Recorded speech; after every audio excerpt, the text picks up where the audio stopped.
Bonjour à tous et bienvenue sur ABC Juris. Aujourd'hui, à l'occasion du bicentenaire de la mort de l'empereur, Napoléon, je vous propose de revenir ensemble sur une curiosité juridique, l'interdiction de nommer son cochon Napoléon. Une loi datant du 19e siècle a été prise dans le but de ne pas ternir l'image de l'empereur. On ignore cependant s'il s'agit d'une loi prise sous le Premier ou le Second Empire, pas plus que le contenu exact de cette loi dont le texte demeure introuvable. Toujours est-il que celle-ci disposerait d'une chose très simple, le fait qu'aucun Français n'a le droit de nommer son cochon Napoléon. Les arguments avancés étant que le comportement irascible du cochon rappellerait le caractère soupolé de l'empereur, et que sa propension à vivre dans les déchets ne serait pas très glorieux pour son image ni très flatteur. Les médias les plus sérieux en ont parlé.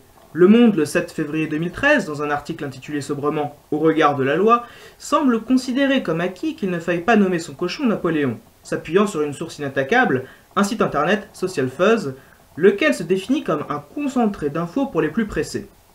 Pressé au point de ne pas vérifier, France TV Info, plus prudent, en parle en 2014, mais en précisant que le texte est introuvable. Le site CNews date la loi du Premier Empire, sans autre précision.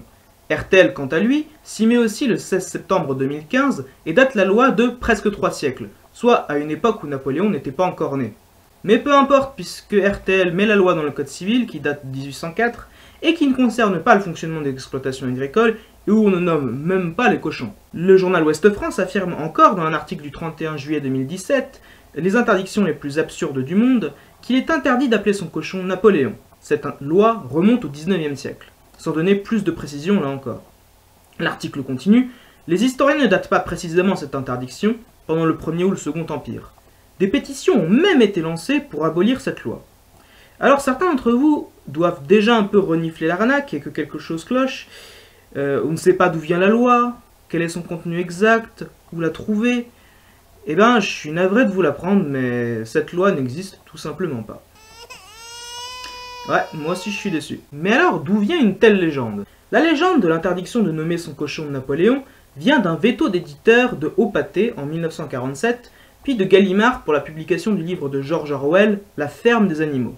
Dans les premières éditions de La ferme des animaux, l'éditeur refusait en effet que le cochon soit nommé Napoléon, ceci afin de ne pas salir la mémoire de l'empereur en le faisant passer pour un tyran. A la place, les premières traductions françaises de La ferme des animaux ont décidé de rebaptiser Napoléon en César.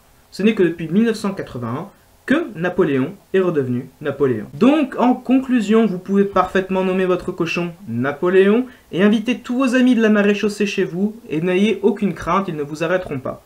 Car vraisemblablement, l'interdiction de nommer son cochon Napoléon n'a jamais existé. Et voilà, c'est tout pour cette vidéo. Si jamais vous êtes intéressé par la ferme des animaux, sachez que j'ai fait une vidéo sur ma chaîne personnelle, lien dans la description, dans laquelle j'en parle. N'oubliez pas de liker et de vous abonner à la chaîne ABC Juris pour ne pas rater nos prochaines sorties. Et sur ce, nous vous souhaitons à très bientôt sur la chaîne.